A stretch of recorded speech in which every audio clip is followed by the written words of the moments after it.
Bismillahirrahmanirrahim. My name is Muhammad Umar. My student ID is 2019-34-905 MS Weekend. Assalamu alaikum sir, how are you? I hope you are all fine. Today my topic of a paper of presentation is latex on simplicial partition. हम lattice को सिंप्लिशियल partition में देखेंगे कि कैसे होता है। सबसे पहले हम इसका देख लेते हैं कि पॉइंट ऑफ व्यू ऑब्स्ट्रैक्ट इसमें हम करना क्या चाह रहे हैं। Basically sir we discuss in this paper we discuss d plus x pencil latics, हमें x pencil d plus 1 pencil latics दिए गए हैं और सिंप्लिशियन पार्टीशन इन r एक स्पेस है, r एक स्पेस में जाना है। हमने सिंप्लिशियन पार्टीशन में लेके जाना है उसको इन r स्पेस में। इसके लिए हमें कोई ना कोई हमें चाहिए, कोई वे चाहिए कि हम किस वे से जा सकते हैं। उसके लिए हमें बैरीसेंट्रिक अप्रोच चाहिए, उसके लिए हमें बैरोसेंट्रिक अप्रोच चाहिए। वो भी हमारे पास जो है वो बैरोसेंट्रिक अप्रोच है। लेटर ऑन मैं ये जो चीज़ें हाईलाइट की हैं इनको नीचे जाके प्रिलिमिनरीज में डिफाइन करूंगा कि ये कैसे हो रही हैं। अभी सिर्फ हम इनको देख लेते हैं कि कैसे ये इधर हम करना क्या चाह रहे हैं। तो वो भी हमारे पास बैरोसेंट्रिक अप्रोच था। वो क्या करता था कि नेचुरली एक्सटेंड करेगा lattice from simplex to सिंप्लिशियन partition में। ये जो बैरोसेंट्रिक अप्रोच है ये हमारे पास वो जो लैटिक्स जो हमें दिया जाएगा D+1 पेंसिल लैटिक्स है उसको हम सिंप्लेक्स से सिंप्लिशियन पार्टीशन में लेके जाएंगे, उसको हम सिंप्लिशियन पार्टीशंस में लेके जाएंगे। यही हमारा इसमें बेसिकली काम था। अब इससे नीचे चलते हैं तो हम देखते हैं कि इसमें हमने इंट्रोडक्शन, इसमें क्या है इंट्रोडक्शन, इसमें 4 पॉइंट्स थे मेन। 4 पॉइंट्स जो मेन थे उसमें सबसे पहला पॉइंट सर ये था कि इसमें हम it is well known that multivariate Lagrange polynomial interpretation problem is much harder than the univariate. यानी कि वो इसमें कहना चाह रहा है कि जो लैग्रांज हमारे पास मल्टीवेरिएंट यानी कि 2 या 2 से मोर वेरिएबल्स में सर हमारे पास होगी, उसको डील करना हमारे पास मुश्किल होगा एज कम्पेयर टू यूनिवेरिएंट। यूनिवेरिएंट जो होगी वो सिंगल वेरिएबल होगी तो वो हमारे पास इजी होगा उसका, यानी कि उसको हम इजीली डील कर सकते हैं सिंगल वेरिएबल को बनिस्बत के मल्टीवेरिएंट हो लैग्रांज पोलिनोमियल इंटरप्रिटेशन और हम उसके साथ उधर ही ना लगे रहेंगे वो हमसे हो ना। तो इससे भी इसलिए हमने यूनिवेरिएंट को ना इसमें लेके तो चलेंगे। सेकंड पॉइंट इसका था the existence and uniqueness of interpolant in the univariate case. वो कह रहा है कि यूनिवेरिएंट केस में हमारे पास उसकी एग्जिस्टेंस और यूनिकनेस होती है। कैसी होती है आगे उसने डिफाइन किया, are granted by the fact that interpretation points are piecewise distinct. यानी कि इसमें अगर हमारे पास सर है वेरिएबल एक है तो उसके जो इंटरप्रिटेशन पॉइंट्स होंगे वो डिस्टिंक्ट होंगे, पीस वाइज डिस्टिंक्ट होंगे। ये तो श्योर बात है कि वो पीस वाइज डिस्टिंक्ट होंगे, इसलिए ये हम इसमें यूनिवेरिएंट को ना डील करेंगे। थर्ड वन था the most often use of configuration of lattice where interpolant points. अब बेसिकली हमारे पास ये इंटरप्रिटेशन होती क्या है, पहले तो हम इंटरप्रिटेशन देख लेते हैं। इंटरप्रिटेशन हमारे पास होती है कि एक पॉइंट हम गिवन है उसकी हेल्प से दूसरे अननोन पॉइंट्स निकालते हैं। वो जो अननोन पॉइंट्स निकालते हैं वो हमारे पास होते हैं इंटरप्रिटेंट पॉइंट्स और इस प्रोसेस को हम बोलते हैं इंटरप्रिटेशन प्रोसेस। और इसी में भी इसने भी यही कहा कि lattice where interpolant points are generated as the intersection of particular hyperplanes. ये हाइपरप्लेन्स को मैं लेटर और नीचे जाकर डिफाइन करूंगा कि ये हाइपरप्लेन्स क्या चीज़ है। इसमें हम उसने सिर्फ इतना बनाया कि जो इंटरप्रेटेंट पॉइंट्स है वो हमें हाइपरप्लेन के इंटरसेक्शन से मिलेंगे। और इसका फोर्थ और लास्ट पॉइंट जो था वो था हमारे पास वो बैरोसेंट्रिक अप्रोच के ऊपर था। जो इसमें वही बैरोसेंट्रिक अप्रोच जो मैं ऊपर डिफाइन करके आया हूँ वही नीचे है, इसको डिफाइन नीचे जा करते हैं, यानी कि इसका जो प्रोसेस बता के आया हूँ कि क्या करेगा। The barycentric approach have been used for D+1 pencil lattice in order to obtain explicit position. Explicit position क्या होगी हमारे पास, के वाजिया कर देगा उसको, केयरफुली करेगा कि यानी कि हर एक को वाजिया कर देगा। ऑफ द लेटिक्स पॉइंट, जो लेटिक्स पॉइंट होंगे उनको वाजिया ना डिफाइन कर देगा, इस तरह होगा ऑन द गिवन सिंप्लेक्स। जो हमें सिंप्लेक्स दिया जाएगा उसके अंदर ये बैरोमेट्रिक अप्रोच हमें उसको वाजिया कर देगी उसके ऑर्डर को। अब नीचे चलते हैं प्रिलिमिनरीज, इधर से स्टार्ट होंगी इसकी प्रिलिमिनरीज। प्रिलिमिनरीज हमारे पास सबसे पहले आती है डेफिनेशन लैटिक्स। अब लैटिक्स क्या होता है, लैटिक्स होता है lattice is a partially order set which is satisfy the given conditions. Lattice एक पार्शियली ऑर्डर सेट, सबसे पहले तो हमें ये होगा ये पता होना चाहिए कि लैटिक्स जो है वो पार्शियली ऑर्डर सेट पे होगा, खाली सेट का लैटिक्स नहीं हम बना सकते। लैटिक्स तभी बनेगा जब वो सेट क्या होगा, पार्शियली ऑर्डर सेट होगा, फिर वो लैटिक्स बनेगा। और उसके बाद उसको पहले वो पार्शियली ऑर्डर होना चाहिए, फिर उस पर दो कंडीशंस भी सेटिस्फाई करनी चाहिए। फर्स्ट क्या हमारे पास ग्रेटेस्ट लोअर बाउंड और सेकंड क्या लोएस्ट अपर बाउंड। इससे पहले इनको डिफाइन करने से पहले मैं डिफाइन करना चाह रहा हूँ पार्शियली ऑर्डर सेट क्या होते हैं। पार्शियली ऑर्डर या पो सेट इनको बोलते हैं। पो सेट हमारे पास ऐसे सेट्स होते हैं जिनपे हमारे पास तीन प्रॉपर्टीज जो है ना वो होल्ड करनी चाहिए। फर्स्ट प्रॉपर्टी कौन सी होती है? Reflexive property. सेकंड प्रॉपर्टी होती है एंटीसिमेट्रिक प्रॉपर्टी और थर्ड वन है ट्रांजिटिव प्रॉपर्टी। ये तीनों प्रॉपर्टीज अगर होल्ड कर जाती हैं एक सेट पे तो वो हमारे पास पार्शियली ऑर्डर सेट होता है। यही तीन अगर होल्ड करते हैं तो वो पार्शियली ऑर्डर सेट होगा। अब ये पार्शियली ऑर्डर सेट बन गया। अब उसके ऊपर दो कंडीशन सेटिस्फाई होंगी। फर्स्ट कौन सी है? Greatest lower bound. और सेकंड कौन सी है? Lowest upper bound. अब ये देखें ये कैसे होगी सर। ये हमारे पास पॉइंट है ए बी सी डी, इनको हमने लैटिक्स की फॉर्म में बना लिया, इसका एक डायग्राम स्ट्रक्चर बना लिया। अब ये बी और सी है, इसका greatest lower bound, greatest lower bound L for lower, lower bound देखना। ये देखिए बी और सी से हमारे पास लोअर बाउंड ये नीचे की तरफ डी आ रहा है। ऐसे लोअर अपर बाउंड है, यानी कि अपर बाउंड अब देखना है। लास्ट टू वर्ड्स जो है वो हमने अपने माइंड में रखने हैं, अपर बाउंड। अब बी और सी का अगर अपर बाउंड देखते हैं तो वो हमारे पास क्या आ रहा है? ए आ रहा है। ये लैटिक्स में ये ग्रेटेस्ट लोअर बाउंड। इसी तरह जितने भी एलिमेंट्स हैं सबका हम मैट्रिक्स फॉर्म में बना लेंगे। यानी कि ये 4 है, 4x4 के दो मैट्रिक्स बना लेंगे, ग्रेटेस्ट लोअर अपर बाउंड का और एक लोएस्ट अपर बाउंड का, वो हमारे पास लैटिक्स बना देंगे। अब लैटिक्स के बाद आता है हमारे पास सबसे जो मेन इसकी डेफिनेशन थी सिंप्लेक्स। सिंप्लेक्स क्या होता है हमारे पास? सर सिंप्लेक्स बेसिकली हमारे पास जनरलाइज्ड ट्राइंगल होती है in any dimension. Generalised triangle और टेट्राहेड्रॉन कुछ भी आप कह सकते हैं। Generalised triangle tetrahedron in any dimension ये हो सकती है। अब इसमें हमारे पास सर क्या होता है कि अगर जीरो सिंप्लेक्स है तो उसका मतलब है 1 पॉइंट, अगर 1 सिंप्लेक्स है उसका मतलब है 2 पॉइंट्स, और उनको ज्वाइन किया जाएगा 1 लाइन से। अगर 3 सिंप्लेक्स है उनका मतलब है 3 पॉइंट्स, उसको ट्राइंगल शेप में भी हम कर सकते हैं। 4 पॉइंट्स का मतलब 3 सिंप्लेक्स का मतलब है 4 पॉइंट्स, उसका मतलब है टेट्राहेड्रॉन, उसमें फेसिस से हम उसको कनेक्ट कर सकते हैं। ये ऐसे चलते चलते हमारे पास डी, इसमें उसने सिंप्लेक्स डी लिया तो हम डी सिंप्लेक्स लेंगे तो उसमें पॉइंट्स हमारे पास वर्टिसेस यानी कहेंगे d+1 vertices. Simplex in R E is a convex, convex hall भी बताता हूँ अभी। ये हमारे पास यानी कि डी सिंप्लेक्स है तो उसमें वर्टिसेस कितने होंगे? d+1, यानी कि अगर n है तो n+1 वर्टिसेस होंगे। और अब ये कन्वेक्स हॉल क्या है? कन्वेक्स हॉल होता है कि ये जो d+1 वर्टिसेस है इनको अगर हम ज्वाइन करते हैं और ये जो उसके दरमियान स्पेस आएगी ना, ट्राई जैसे ये है, इनके दरमियान ये जो स्पेस आ रही है ना टी के दरमियान, ये सारी स्पेस को हम बोलते हैं कन्वेक्स हॉल। ये हमारे पास सिंप्लेक्स बनाता है और ये बेसिकली ऑर्डरिंग को भी देखता है कि ऑर्डरिंग, ये देखें in simplex we focus on ordering of vertex. Ordering of vertex पे भी हम फोकस करते हैं, इसको डिनोट करते हैं डेल से। इसको इस तरह इसके वर्टिसेस लिखे जा सकते हैं, ये 1 से डी, डी और टी नॉट d+1 इसके वर्टिसेस हो गए। ये 3 सिंप्लेक्स है तो इसका मतलब ये जैसे मैंने ऊपर एग्जांपल दिया टेट्राहेड्रॉन होगा विच define the simplex with prescribed order.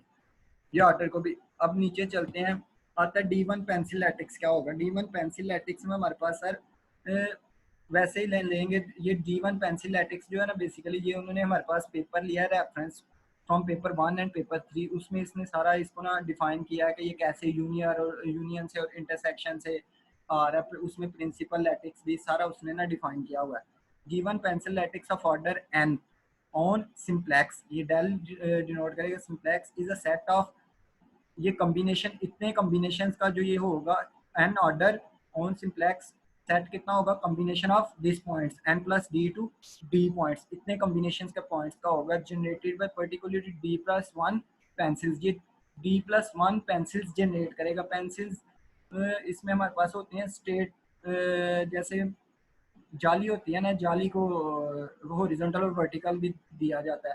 ये हॉरिजॉन्टल और वर्टिकल को जो क्रॉस होता है ना, इसको अगर लें तो वही हमारे पास वो पेंसिल्स की शेप में एक आती है। तो वो pencils on n plus hyperplanes, on n plus hyperplanes. अब हाइपर प्लेन्स मैंने कहा था नीचे जाके डिफाइन करता हूँ। अब हाइपर प्लेन्स हमारे पास क्या होता है? तो ये हाइपर प्लेन्स बेसिकली सब स्पेस होती है whose dimension is one less than the its original dimension। यानी कि जो हाइपर प्लेन है ये सब स्पेस है हमारे पास। अगर एक हमारे पास स्पेस थी उसकी जो ओरिजिनल डिमेंशन है उसकी उससे n-1 यानी कि 1 लेस तो होगी। ये एक सब स्पेस है whose dimension is 1 less than the original space, original space dimension, यानी कि जो ओरिजिनल स्पेस डायमेंशन की ओरिजिनल स्पेस की डायमेंशन होगी उसमें से 1 लेस होगा।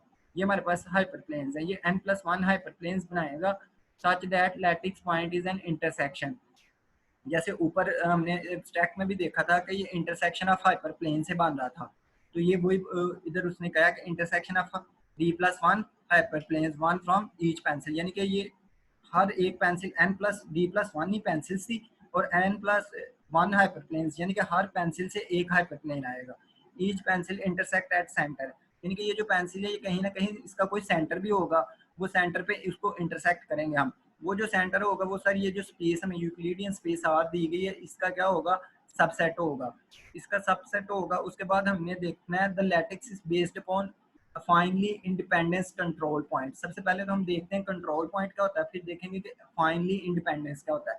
सर कंट्रोल पॉइंट्स होता है हमारे पास is a number of set of points use to determine the shape of curve और अ सरफेस, यानी कि सर ये हमारे पास सेट ऑफ पॉइंट्स होता है जो हम डिटरमाइन करते हैं उससे कर्व और सरफेस की शेप। कंट्रोल पॉइंट्स ऐसे पॉइंट्स होते हैं हमारे पास, ऐसा सेट ऑफ पॉइंट्स होता है जिससे हम कर्व या शेप की सरफेस डिटरमाइन कर सकते हैं, शेप डिटरमाइन कर सकते हैं। ये उसने कंट्रोल पॉइंट्स दिए हैं P1 से PD तक, PI बिलोंग्स टू वही RD जो हमारे पास गिवन कॉम्प्लेक्स था सिंप्लेक्स था उधर से। अब फाइनली इंडिपेंडेंस देखते हैं कि फाइनली इंडिपेंडेंस हमारे पास क्या होता है। फाइनली इंडिपेंडेंस देखने के लिए सर हमारे पास पहले एक वेक्टर्स होने चाहिए। लेट्स सपोज हमारे पास ये वेक्टर्स हैं P0 टू PD। अब ये कब फाइनली इंडिपेंडेंस कंट्रोल पॉइंट होंगे, उसमें इसके दो वेज हैं। अगर तो हमारे पास ऑर्डर 1 का यानी कि सिंगल पॉइंट है तो वो तो श्योर बात है कि फाइनली इंडिपेंडेंस होगा। अब ये K2 और ग्रेटर देन 2 के लिए होगा, चेक करेंगे। तो ये जो हमारे पास वेक्टर्स हैं, none of these vectors can be written as affine combination of remaining vector, यानी कि अगर इसमें से हम कोई भी एक वेक्टर लेते हैं वो दूसरे वेक्टर की अफाइन कॉम्बिनेशन में नहीं लिखा जाना चाहिए, फिर ये फाइन इंडिपेंडेंट होगा। या उसका दूसरा तरीका क्या है कि इसको हम ऐसे कर लें P1 minus P0, P2 minus P1, P3 minus P2, चलते चलते PD माइनस 1, इस तरह हम इसको लिख लें। और लीनियरली इंडिपेंडेंट अगर इस तरह ये लिखे जाते हैं माइनस की फॉर्म में तो फिर ये लीनियरली इंडिपेंडेंट होने चाहिए। फिर ये अगर ये लीनियरली इंडिपेंडेंट होंगे ये फिर अफाइनली इंडिपेंडेंट होगा, ये अफाइनली कंट्रोल पॉइंट्स हमें होंगे। Where P i lies on the line through, इसको सर मैं थोड़ा सा पेपर से डिफाइन करता हूँ। ये हमारे पास पेपर है, ये हमने ले लिया इधर से, ये था ये P i lies on the line through T1 and Ti+1, यानी कि ये दो हमारे पास लाइंस हैं Ti और Ti+1, ये इस लाइन के ऊपर पी आई जो है इस लाइन के ऊपर लाई कर रहा है और वो क्या कर रहा है आउटसाइड द लाइन सेगमेंट, इन दोनों के दरमियान जो लाइन सेगमेंट बनेगा उससे बाहर होगा। ये सर थोड़ा सा डायग्राम से देख लेते हैं। ये देखें जैसे ये T0 और T1 ये लाइन सेगमेंट है, इसको अगर हम एक्सटेंड करते हैं तो ये देखें इससे आउटसाइड पड़ा हुआ है P0, ऐसे T1 से T2 एक लाइन सेगमेंट इसको एक्सटेंड करते हैं तो आउटसाइड P1 पड़ा हुआ है।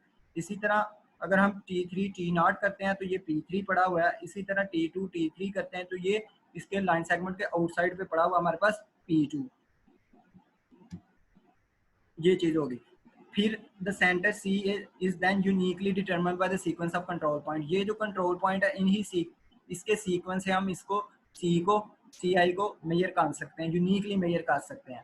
उसके बाद ये उसने सर उसका फार्मूला बताया हुआ है कि हम कैसे उसको फाइंड करेंगे। ये यू आई उसने बताया हुआ है, आई वेयर सी जे एच के माइनस के आई, ये सारा उसका फार्मूला, इससे हम फिर इसको निकाल सकते हैं। अब इससे नीचे चलते हैं, इससे नीचे एक डेफिनेशन और थी जो इसका मेन पॉइंट था, biocentric approach. Biocentric approach basically sir इसमें हमारे पास जाएगी बायोसेंट्रिक कोऑर्डिनेट्स के जरिए, हम इसमें बायोसेंट्रिक कोऑर्डिनेट्स लेके आएंगे, वो हमारा वे बनेगा जो इसको लेके जाएगा सिंप्लेक्स से सिंप्लीशियल पार्टीशन पे। वो हमारे पास जो वे था वो बायोसेंट्रिक अप्रोच था। तो ये अब बायोसेंट्रिक कोऑर्डिनेट हम डिफाइन करते हैं, ये क्या होते हैं। कह रहा है coordinate system in which location of a point of a simplex is specified as a centre of mass, यानी कि सिंप्लेक्स का जो पॉइंट होता है उसकी लोकेशन स्पेसिफाइड कर दी जाती है as a centre of mass. जैसे ये हमारे पास एक डायग्राम थी, इसका ये जो पॉइंट पी है ये स्पेसिफाइड कर दिया गया as a centre of mass. वैसे भी अगर हम रोजमर्रा की जिंदगी में से भी उठाते हैं, कहा जो भी चीज लेंगे उसका कोई ना कोई सेंटर ऑफ मास होगा जिसके ऊपर अगर उसको खड़ा किया जाए तो वो किसी साइड को भी नहीं गिर सकती। इसमें भी यही है, the location of point P of a simplex is specified, वो जो पॉइंट पी है उसको स्पेसिफाई कर दिया जाता है सेंटर ऑफ अ मास। उसके बाद नीचे ऑपरेशन। अब सर हम इसको कैलकुलेट करेंगे कि D1 D+1 पेंसिल लैटिक्स को कैसे कैलकुलेट किया जाता है। उसके लिए हमें कुछ ऑपरेशंस की ज़रूरत पड़ेगी। उसमें डिफरेंट टूल्स हम यूज़ कर सकते हैं। Tools for extending D1 plus pencil from simplex to simplicial partition will be provided. वो कौन से हो सकते हैं? डिफरेंट हमारे पास है, न्यूमेरिकल एनालिसिस है, कंप्यूटर एल्गोरिथम है, सेवरल थ्योरम्स की हम मदद ले सकते हैं। इसमें कुछ थ्योरम्स उसने डिफाइन किए हैं जिसकी मदद से हम उसको निकाल सकते हैं कि ये किस तरह निकलेगी। Related to each other will be presented. अब हम थ्योरम देखते हैं कि थ्योरम हमें क्या कह रहे हैं। ये सर हमारे पास पहला थ्योरम था, वो कह रहा था कि G+1 pencil lattice on simplex, ये एक सिंप्लेक्स दिया गया, उस पर उसने वही D+1 पेंसिल लैटिक्स बताया विद द पैरामीटर्स, ये कुछ उसके पैरामीटर्स दिए गए। Is uniquely determined bye restriction, ये रिस्ट्रिक्शन उसका क्या, टू द डिस्टिंक्ट एजेस, यानी कि उसकी रिस्ट्रिक्शन ये है कि यूनिकली डिटरमाइंड तब होंगे जब उसके एजेस क्या होने चाहिए, डिस्टिंक्ट होने चाहिए। वो एजेस क्या है, ई के, ये उसके पॉइंट है, वर्टिसेस हैं टी आई के से टी आई जे, के फ्रॉम 1 to 0 to G होना चाहिए। इसको अगर इधर के की वैल्यू पुट करेंगे तो एक एज जाएगा, के की वैल्यू अगली पुट करेंगे सेकंड एज, थर्ड एज, इस तरह हमारे पास सर्कल ऑफ एजेस एक आ जाएगा, यानी कि एज कलेक्शन ऑफ एजेस आ जाएगी जो हमारे पास इधर से आती जाएगी के की डिफरेंट वैल्यूज पुट करने से।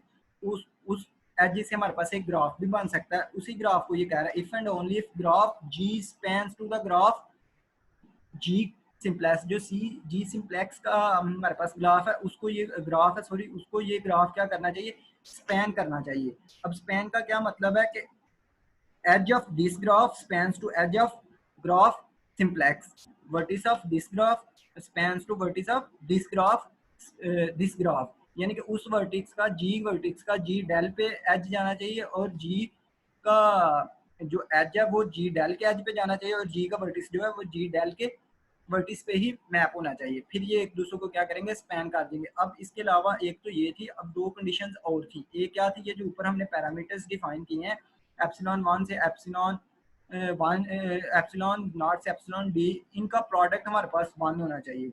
फर्स्ट इनका प्रोडक्ट 1 होना चाहिए। Second, G contains a cycle, ये जो हमने ऊपर इधर साइकिल बांधा है वही साइकिल इसने इधर डिफरेंट नोटेशन से ले लिया, उधर के से लिया, इधर टी क्यू से ले लिया। वही जो साइकिल है वो हमारे पास इसमें कंटेन करना चाहिए। वो जी क्या करेगा, उस साइकिल को कंटेन करेगा। इस पे एक कंडीशन है, W, what is W? W is a winding number. Winding number क्या होता है कि इस पॉइंट आई टी क्यू के इर्द गिर्द जितनी हमारे पास क्या कहते हैं कर्व, जितनी दफा रोटेट हुई होगी उतनी उसका बाइंडिंग नंबर होगा। लेट्स सपोज अगर एक पॉइंट है उसके गिर्द दो दफा एक कर्व रोटेट हुई है तो उसका बाइंडिंग नंबर 2 होगा। ये W हमारे पास बाइंडिंग नंबर बता रहा है। उसने कहा ये जो साइकिल बनेगा इधर से G का, इधर से वैल्यू पुट करने के बाद उसका बाइंडिंग नंबर R+1/2 नहीं हो सकता। उसका कोई भी बाइंडिंग नंबर हो सकता है इस साइकिल का, लेकिन R+1/2 नहीं हो सकता। ये उसने हमारे पास एक थ्योरम की स्टेटमेंट डिफाइन की है। इसके बाद में थ्योरम 2 आता है। थ्योरम 2 हमारे पास क्या आ रहा है, let be the given simplex with the vertices order. ये हमारे पास एक ऑर्डर दिया गया, let be the given simplex with the vertices of order. ये एक सिंप्लेक्स हमारे पास दिया है, ये उसके पॉइंट्स हैं, ऑर्डर दिया गया। अब उसने क्या किया, इसको रीऑर्डर्ड कर दिया गया। रीऑर्डर्ड कैसे किया गया, according to the index vector. अब इंडेक्स वेक्टर हमारे पास क्या होते हैं, इंडेक्स वेक्टर हमारे पास सर लॉजिकल वेक्टर्स होते हैं। ये बेसिकली लॉजिकल वेक्टर्स होते हैं, इंडिविजुअल एलिमेंट। ये बेसिकली सर इंडेक्स वेक्टर हमारे पास हम लॉजिक वेक्टर्स को कहते हैं। ये इंडिविजुअल एलिमेंट्स की ना पोजीशन को डिनोट करते हैं, हर एक इंडिविजुअल एलिमेंट्स की पोजीशन को डिनोट करते हैं इंडेक्स वेक्टर्स। तो ये हम इसको स्क्वायर ब्रैकेट से भी डिनोट कर सकते हैं। ये उसने कुछ दिए हैं उनका, उसने सर ये रीऑर्डर्ड करने के बाद डेल प्राइम और ये उसके पॉइंट्स को भी प्राइम में लिख दिया। उसको बाद में उसने प्राइम खत्म करने के लिए नॉट को आई नॉट, I1 और ID तक उसने डिनोट कर दिया। अब वो करना क्या चाह रहा है, suppose that on the simplex del and del prime there are given two pencil latics of order n। उसने उसी complex del and del not दो हैं तो इसका एक प्रिंसिपल है होगा, एक इसका principal sorry D+1 pencil lattice और एक इसका of order n with biocentric coordinate determined by the parameter. वही जो बायोसेंट्रिक कोऑर्डिनेट हमने पीछे किए हैं कि उसका एक पॉइंट होता है उसी को हम सेंटर ऑफ मास कहते हैं, वो इनको पैरामीटर की मदद से हम निकाल सकते हैं। ये सर जो ऊपर दो बोथ लैटिक्स शेयर, एक लैटिक्स इसका होगा डेल का, एक डेल प्राइम का, both lattice share the same lattice points. वो तब ही सेम लैटिक्स पॉइंट शेयर करेंगे if the following possibilities hold, अगर वो फॉलोइंग पॉसिबिलिटीज होल्ड कर रहे हैं। पहली पॉसिबिलिटी क्या है कि वही binding W for binding number of one i क्या होना चाहिए, यानी कि कोई अगर आप ले रहे हैं एक रैंडम उसका कोई भी पिक करते हैं उसका बाइंडिंग नंबर 1 होना चाहिए, और दूसरा parameter j is equal to parameter i j होना चाहिए, j from 0 to d। Second है बाइंडिंग नंबर अगर d होता है तो फिर क्या होना चाहिए, फिर ये पैरामीटर आगे चेंज हो जाएगा कि वो एप्सिलॉन j जो है वो 1 और एप्सिलॉन j प्लस 1 के इक्वल होना चाहिए। इसी तरह थर्ड कंडीशन इसके binding number of 1 to d के इक्वल होता है, फिर उस पैरामीटर्स का जो मल्टीप्लिकेशन है उन सब का जो मल्टीप्लिकेशन प्रोडक्ट लेते हैं वो 1 के इक्वल आए, और उस पैरामीटर्स को उसने डिफाइन किया है। कैसे डिफाइन किया है, ये सारी इनइक्वालिटी की प्रॉपर्टीज उसने लगाई हैं कि i less than greater i i j less than i j plus 1 तभी होगा जब इन दोनों की प्रोडक्ट एप्सिलॉन के इक्वल होगी, जब इसकी प्रोडक्ट एप्सिलॉन के होगी तब। अगर इसको हम उल्ट कर देते हैं, रेसिप्रोकल इसका ले लेते हैं, तो जाहिर सी बात है इनक्वालिटी की प्रॉपर्टी इधर लगेगी, वो क्या कर देगी आई जे इज ग्रेटर देन आई जे के प्लस 1, ये इनक्वालिटी प्रॉपर्टी की वजह से इस तरह हो जाएगा। अब हम थर्ड थ्योरम पे जा रहे हैं। थर्ड थ्योरम हमारे पास आ रहा है, वो क्या कह रहा है, लेट टा बी अ सिंप्लेक्स, ये टा उसने दिया एक सिंप्लेक्स दिया, be a regular simplicial partition, regular simplicial partition. अब सर रेगुलर सिंप्लेक्स क्या होता है, रेगुलर सिंप्लेक्स बेसिकली हमारे पास रेगुलर पॉलीटोप्स ही होता है, इज लाइक अ रेगुलर पॉलीटोप्स। अब पॉलीटोप्स क्या होता है, geometric object with flat side, ये फ्लैट साइज रेगुलर सिंप्लेक्स हमारे पास बेसिकली रेगुलर पॉलीटोप्स की तरह का होता है। और पॉलीटोप्स हमारे पास होता है ज्योमेट्रिक शेप होती है जिसका फ्लैट साइड्स होती हैं, फ्लैट साइड्स को हम बोलते हैं, फ्लैट साइड्स को हम बोलते हैं पॉलीटोप्स। अब सर सिंप्लिशियल कॉम्प्लेक्स,